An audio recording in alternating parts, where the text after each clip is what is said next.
একটা গুরুত্বপূর্ণ কথা মনে রাখবেন, কোরআন শরীফে আছে কেউ যদি গুনাহ লাগাতার করতে থাকে, খোদার কসম আল্লাহ একদিন নারাজ হয়, আর সেদিন আল্লাহ পাক ইচ্ছা করে তাকে আল্লাহ তাআলা পথভ্রষ্ট করে দেয়। আর কোনোদিন আল্লাহ ইচ্ছা করেই তারে আর হেদায়েত দেয় না, আলোর পথে ফিরতে দেয় না, কল্যাণের পথে আসতে দেয় না, জান্নাতের পথে আর আসতেই দেয় না। খোদার কসম এটা কোরআন শরীফের আয়াত। আল্লাহ বলছে একদিন আমি সত্যি সত্যি রাগ করলে ফাআনসাহুম আনফুসাহুম, আমি আল্লাহ নিজেই তোর আখিরাত ভুলায় দেব।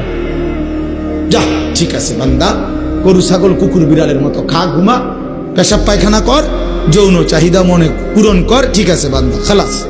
নুয়াল্লিহি মা তাওয়াল্লা ওয়া নুসলিহি জাহান্নাম। যা বান্দা, তোরে উল্টো পথে চলছিস, চলতে থাকো উল্টো, আমিও তোরে উল্টো পথে চালায়া দিলাম। তো মনে রাখো একদিন ওয়া নুসলিহি জাহান্নাম।